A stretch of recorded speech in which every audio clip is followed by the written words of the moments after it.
Pilot June stretched his arms and yawned as he looked out at the endless black of space. His cargo ship, the Iron Fox, had been flying for 3 days straight through the outer rim, nothing but stars and emptiness for thousands of miles in every direction. He was carrying metal parts to a mining colony on Kepler 442b, a boring job that paid just enough to keep his ship running. The cockpit was quiet except for the soft hum of the engines. June had been doing these long-haul runs for 5 years now, ever since he left Earth. Most people thought he was crazy for taking such a dangerous job. Pirates, system failures, getting lost in the void. There were 100 ways to die out here. But June loved the freedom.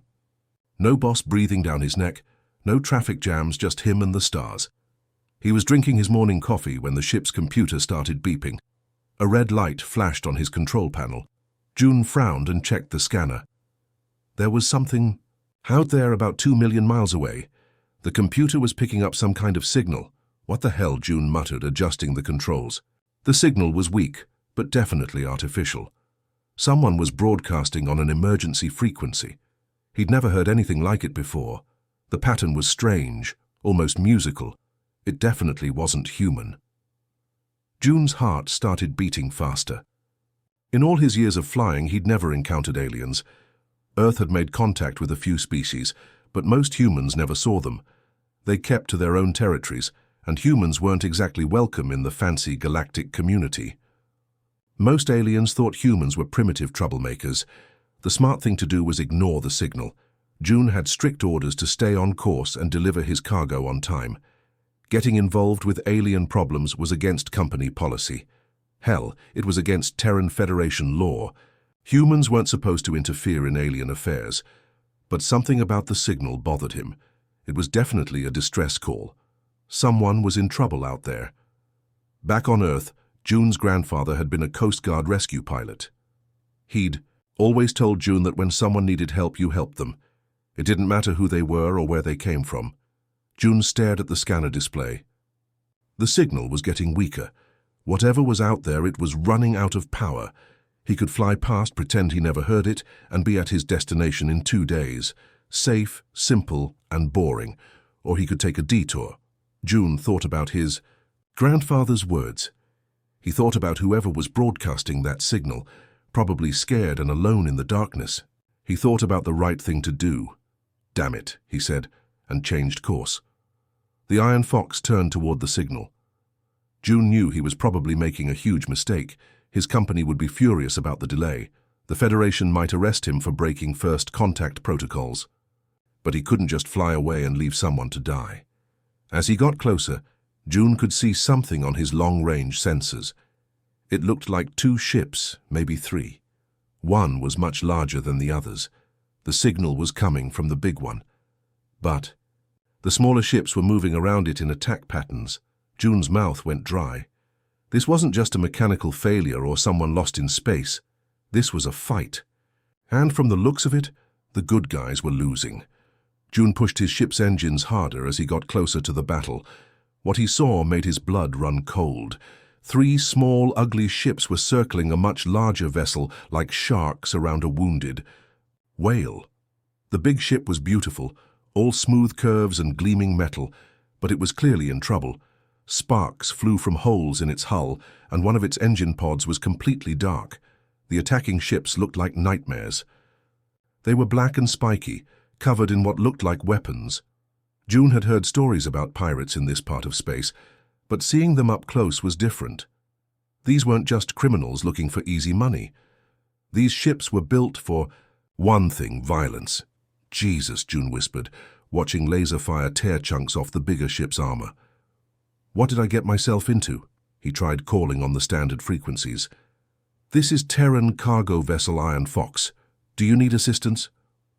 No answer from the big ship, just static. But one of the pirate ships immediately turned toward him. A harsh, growling voice filled his cockpit. The words were in some alien language, but the tone was clear enough: "Go away or die." June's hands shook as he gripped the controls. These weren't the kind of aliens who showed up in Federation diplomatic meetings. These were killers. The pirate ship fired a warning shot that lit up space in front of June's nose. His cargo hauler wasn't built for fighting. It had basic shields and no weapons, except for a mining laser he'd never even tested. Going up against 3 warships was suicide. But as June watched, something happened that changed everything. The big ship's distress signal shifted, and his computer finally managed to translate part of it. What came through the speakers made his heart stop. "Please, anyone. I am Princess Nari of the Kepler Royal House. My guards are dead. Ship failing. Please help." The voice was female, young, and absolutely terrified. In the background, June could hear explosions and the sound of metal tearing apart. The princess was trapped on a dying ship, while pirates picked it apart piece by piece. June thought about turning around. He thought about his cargo delivery, his job, staying alive.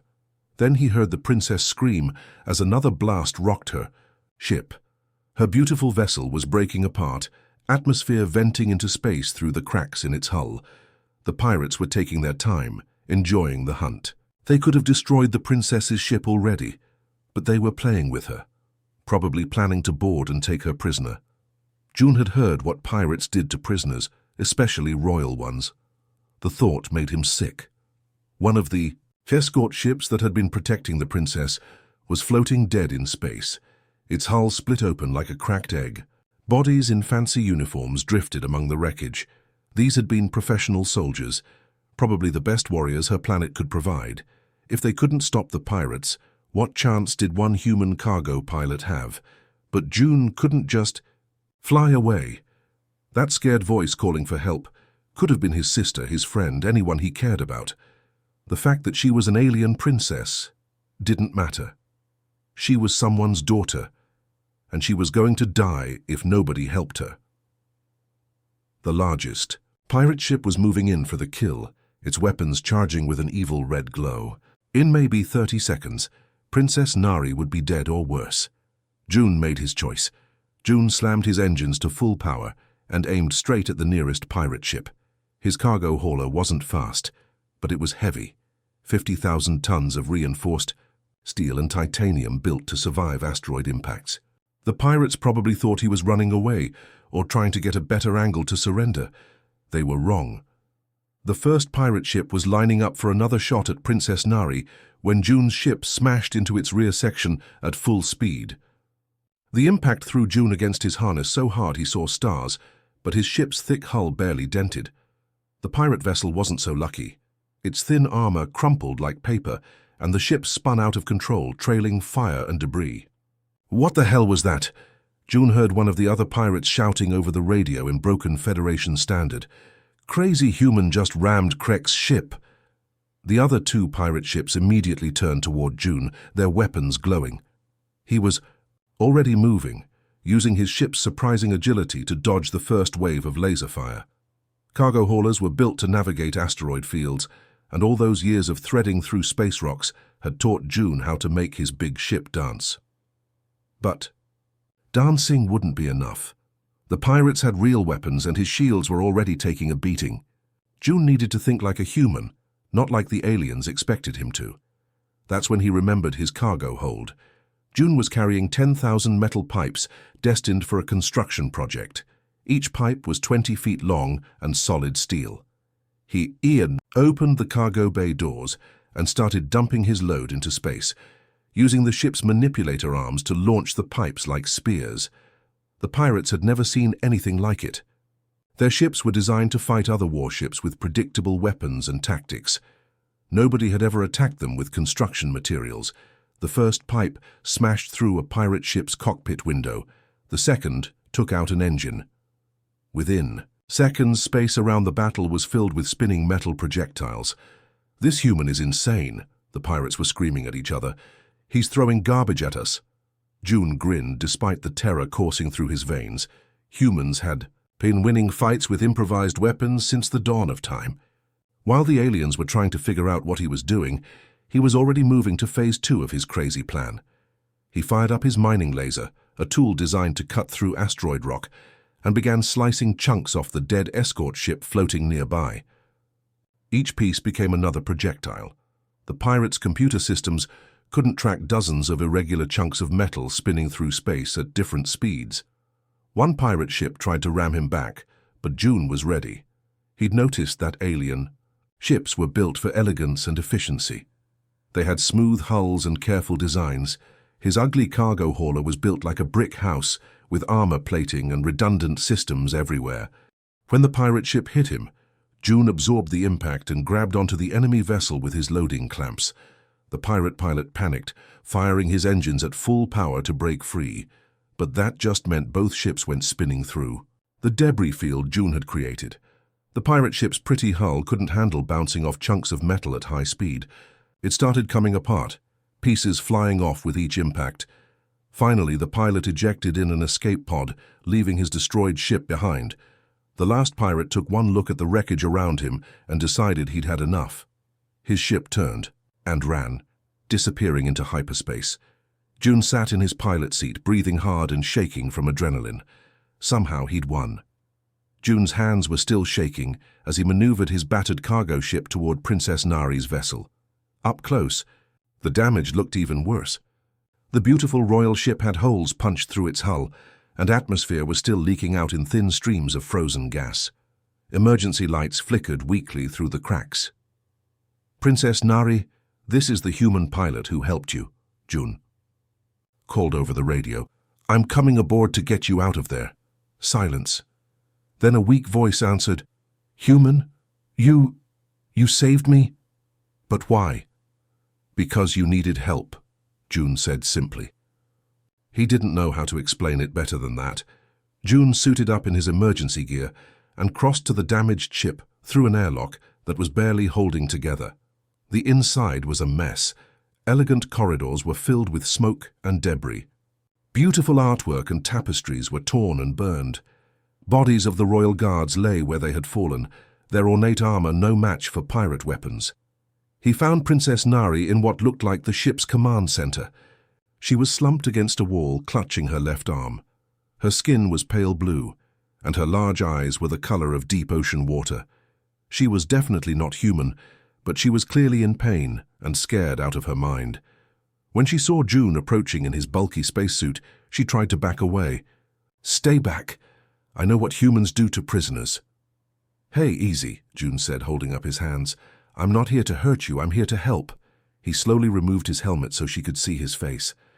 "My name is June. What humans do you know about, Princess?" Nari stared at him with wide eyes. "The stories say humans are violent barbarians who attack without warning. That you eat other intelligent species and enslave planets." June almost laughed, but stopped when he saw how terrified she was. "Princess, I just risked my life to save you from pirates. Does that sound like something a barbarian would do?" She didn't answer, but she stopped trying to move away from him. June could see she was badly hurt. Her arm was bent at a wrong angle, definitely broken. There was also a nasty cut on her forehead that was leaking blue blood. "I need to look at your injuries," June said gently. "I have medical supplies on my ship, but first I have to stop that bleeding." "Don't touch me," she whispered, but her voice was getting weaker. "Look, Your Highness, I'm not a doctor, but I know enough about basic first aid to help. And right. Now you're losing blood. If I wanted to hurt you, I could have just let those pirates finish the job." Princess Nari looked into his eyes for a long moment. Whatever she saw there must have convinced her, because she slowly nodded. June carefully cleaned and bandaged her head wound, using supplies from his emergency kit. Her blood was blue instead of red, but it clotted the same way human blood did. As he worked, he noticed her watching his face intently. "You're not what I expected," she said quietly. "What did you expect?" "A monster. But your eyes, they're kind. Why did you help me?" June finished tying the bandage and sat back. "My grandfather always taught me that when someone needs help, you help them. It doesn't matter who they are." The ship's lights flickered and went out, leaving them in darkness except for June's flashlight. The life support systems were failing. "Fast. We need to get you to my ship," June said. "Can you walk?" Princess Nari tried to stand but collapsed immediately. Her broken arm and blood loss had weakened her too much. Without hesitation, June scooped her up in his arms. She was surprisingly light. Back on the Iron Fox, June set up a makeshift medical bay in his spare cabin. Princess Nari's broken arm needed proper care, so he jury-rigged a splint using cargo straps and padding from his pilot seat. It wasn't pretty, but it worked. She watched him with curious eyes as he improvised solutions with whatever he had on hand. On my world, we would need specialized medical equipment for this, she said, flexing her fingers carefully. How do you know to use these random objects? June shrugged. Humans get good at making do with what we have. When you're hauling cargo through deep space, you can't run to a hospital every time something breaks. The first 2 days were awkward. Princess Nari stayed in her cabin, only coming out for meals. She was polite but distant, like she was waiting for June to show his true barbaric nature. But slowly, she started spending more time in the main cabin watching him work. What fascinated her most was how June fixed things. When the coffee maker broke, he didn't replace it. He took it apart, figured out the problem, and rebuilt it using parts from a broken radio. When the navigation computer started glitching, he didn't panic or call for help. He just rolled up his sleeves and started troubleshooting. Your people must have amazing engineers, Princess Nari said on the 3rd day, watching June repair a ventilation fan with nothing but basic tools. Not really, June said, tightening a bolt. Most humans just learn to fix stuff because we have to. My dad taught me basic mechanics when I was 8 years old. Said a man should know how his tools work. 8 years old? Her eyes went wide. Children on my world don't learn practical skills until they reach maturity at 25. What do they do until then? Study philosophy, art, music, the higher pursuits of civilized beings. June paused his work.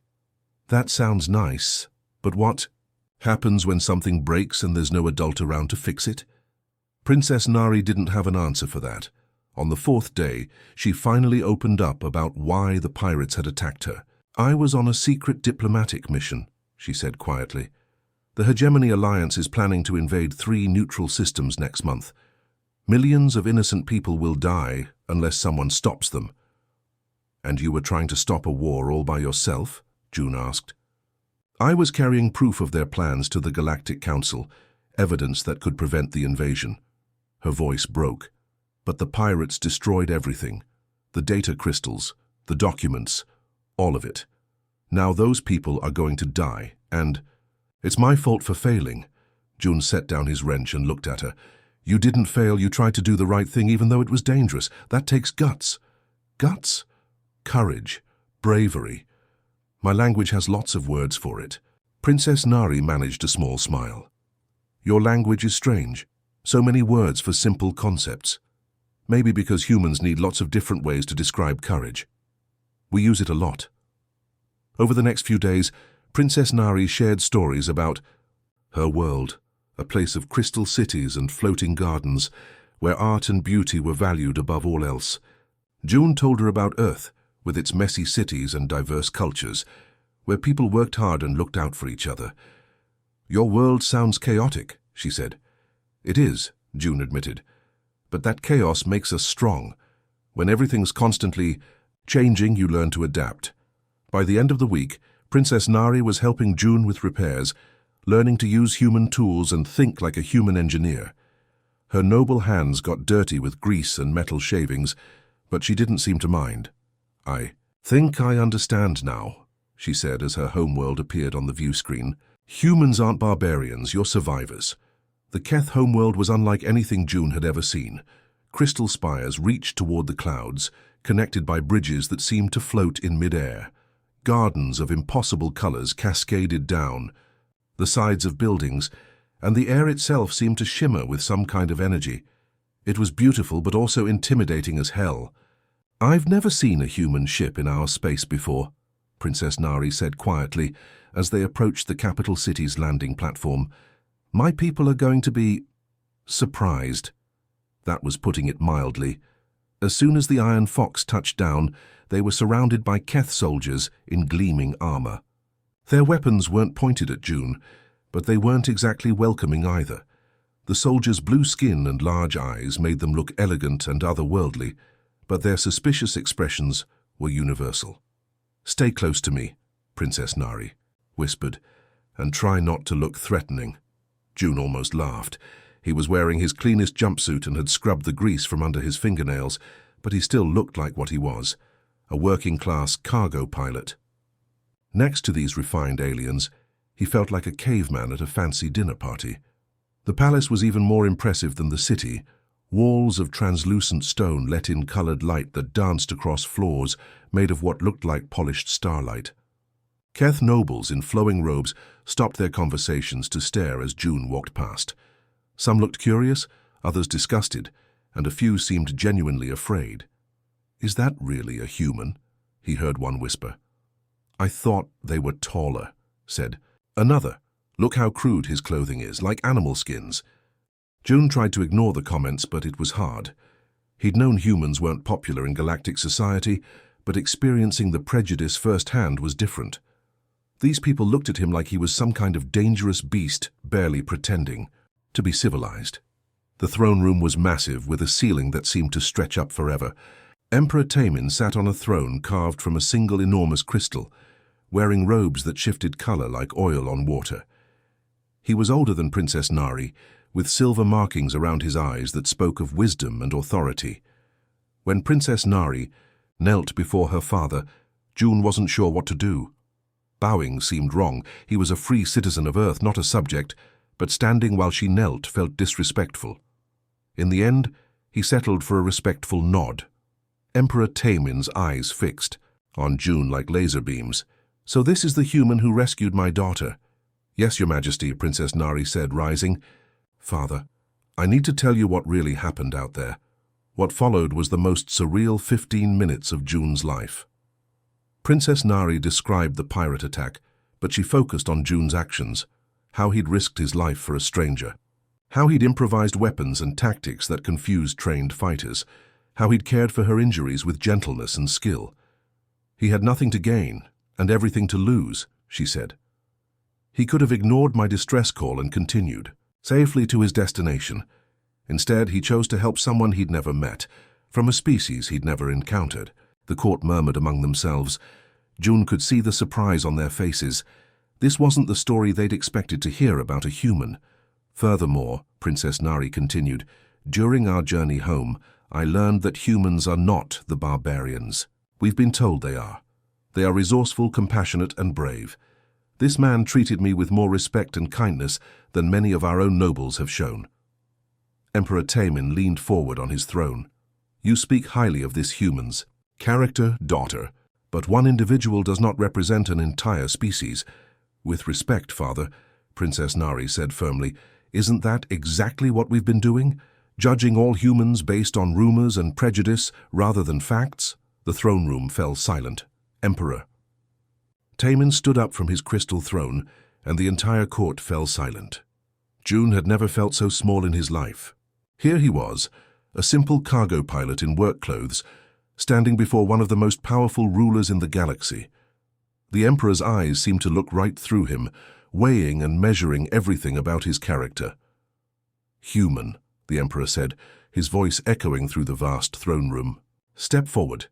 June's legs felt like rubber, but he walked closer to the throne. He could hear his own heartbeat in his ears.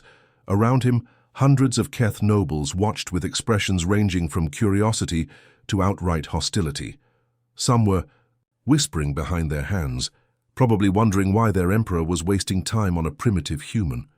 "What is your name?" Emperor Tamin asked. "June, Your Majesty, just June." "Just June," the emperor repeated, and there was something almost amused in his tone. "Tell me, Just June, why did you risk your life for my daughter? What did you hope to gain?" The question hung in the air like a challenge. June knew his answer would be judged by every person in the room. He could try to sound noble or diplomatic, but that wasn't who he was. He decided to tell the truth. "I didn't think about gaining anything, sir. I heard someone calling for help and I couldn't just fly away. My grandfather taught me that helping people is just what you do. It's not about reward or punishment, it's about being human." A ripple of surprise went through the court. Several nobles exchanged glances, as if they couldn't believe what they were hearing. Emperor Tamin studied June's face for a long moment. "In our culture, we have many ceremonies for bravery in battle, for wisdom in council, for artistic achievement. But we have forgotten, perhaps, the simple courage of doing what is right when no one is watching." The emperor gestured to an elderly Keth advisor who approached carrying an ornate box. In the ancient days of our civilization, we had an honor reserved for those who embodied the highest virtues of character. It has not been awarded in over 300 years because we believed such virtue no longer existed in the galaxy. June's mouth went dry. He had no idea what was happening, but it felt huge. The title of Friend of the Realm, Emperor Tamin continued, was created to recognize those who showed extraordinary compassion, courage, and wisdom. Not warriors or politicians, but individuals who made the galaxy a better place through their actions. The box was opened, revealing something that took June's breath away. It was a medallion made of the same crystal as the Emperor's throne, but it seemed to contain living light that moved and swirled within the stone. I hereby declare June of Earth the first friend of the realm in 3 centuries, Emperor Tamin announced. Let it be recorded that a human showed us what true nobility looks like. The court erupted. Some nobles applauded, others looked shocked, and a few seemed angry. But Princess Nari was beaming with pride, and that made June feel like he could float.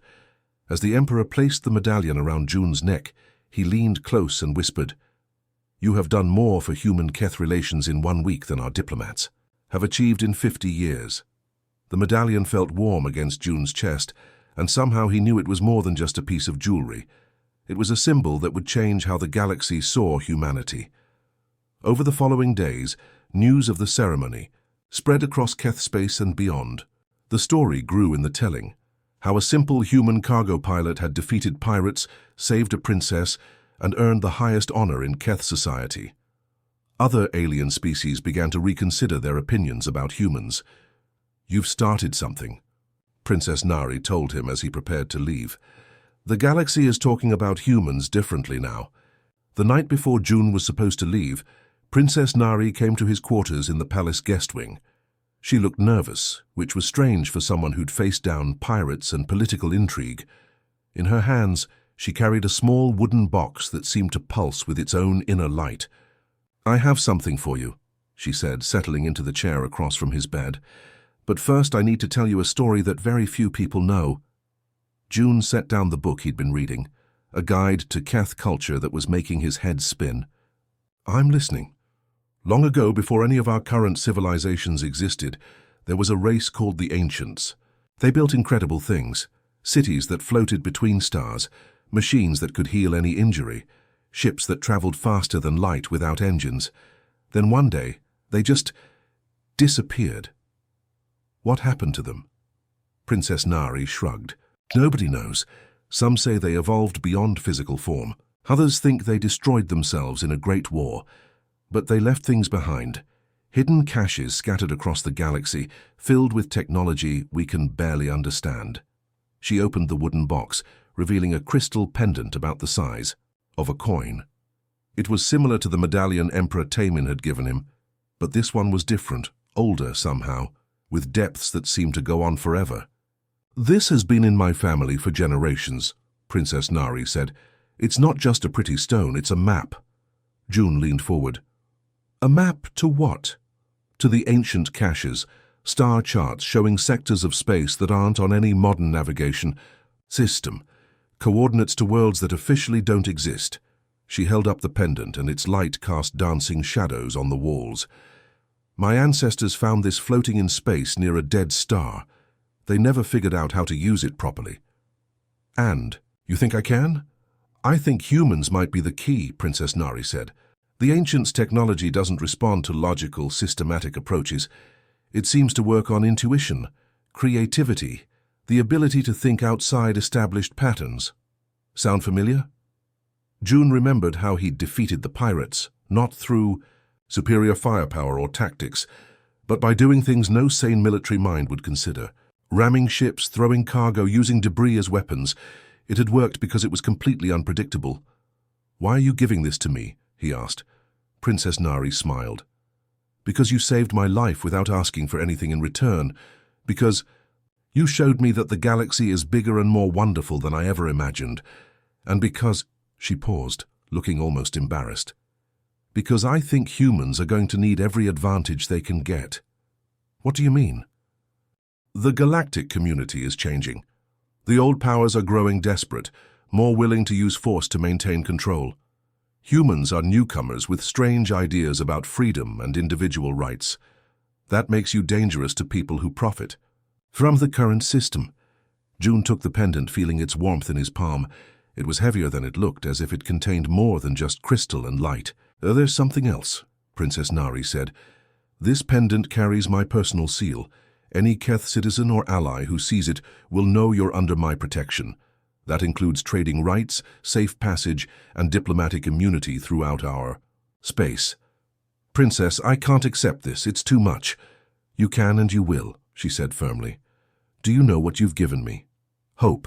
For the first time in years, I believe the galaxy can become a better place. Not through politics or military might, but through simple decency and courage. She stood up and walked to the window, looking out at the crystal city below. Use the pendant wisely, June. Explore those hidden sectors. Find what the ancients left behind. But more importantly, show other species what humans are really capable of. 6 months later, June stood on the bridge of a brand new exploration ship, watching his crew prepare for another jump into unknown space. The Iron Fox was retired now, sitting in a place of honor at the Terran Space Museum. His new ship, the Nari's Hope, was sleek and fast, built with a combination of human engineering and Keth technology that shouldn't have been possible just a year ago. Captain, we're getting readings from the next system, called out his navigator, a young woman named Mika, who'd volunteered for the mission after hearing June's story on the news feeds. Looks like another ancient cache, just like the pendant predicted. June touched the crystal pendant hanging around his neck. In the past 6 months, it had led them to 7 different worlds, each containing technology that was revolutionizing human understanding of the universe. Faster engines, better shields, medical devices that could heal injuries in minutes instead of weeks. But more importantly, each discovery was proof that humans belonged among the stars. Sir, his communications officer called out, we're getting high priority message from Earth Command.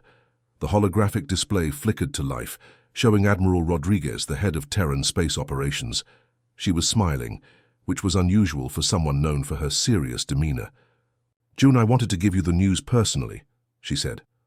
The Galactic Trade Consortium just voted to grant humanity full membership status. We're no longer considered a primitive species under galactic law. June's crew cheered, but the Admiral held up her hand for silence. That's not all. The Keth Empire has signed a formal alliance treaty with Earth. Princess Nari herself delivered the documents to the Federation Council yesterday. We now have access to Keth trade routes, technology exchanges, and mutual defense agreements. The implications hit June like a physical blow. When he'd first heard Princess Nari's distress call, he'd been worried about losing his job for arriving late with a cargo delivery. Now his actions had opened up entire new sectors of space for human exploration and trade. There's more, Admiral Rodriguez continued. 7 other species have requested formal diplomatic contact with humanity. Apparently, word has spread about what you did, and they want to meet the species that produces people like you. After the message ended, June found himself staring out at the stars. Each point of light represented possibilities that hadn't existed before, worlds humans could visit, peoples they could trade with, alliances that could protect Earth from the dangers of galactic politics. His first officer, Commander Park, joined him at the observation window. Hard to believe it all started with one distress call, isn't it? Sometimes I wonder what would have happened if I'd just ignored the signal, June said. Delivered my cargo on time, stayed out of trouble. But you didn't, Park pointed out. That's what makes you human. On the view screen, their destination system grew larger. Long-range sensors were already detecting the energy signatures that marked ancient technology. This cache might contain star maps to even more distant regions, or perhaps the secrets of faster-than-light communication that would let human colonies stay in touch across vast distances. But the real treasure wasn't the technology they'd find. It was what humanity had already gained. Respect, allies, and a place in the galactic community that no one could take away. June thought about Princess Nari, probably back on her homeworld working on the diplomatic initiatives that were reshaping interspecies relations. He thought about his grandfather, who'd taught him that helping others was just what decent people did. The old man would have been amazed to know that those simple values would end up changing the course of human history. "All hands, prepare for jump," June announced to his crew. "Let's go see what else the universe has to show us." The stars shifted, and humanity's future stretched out before them, bright with infinite possibilities.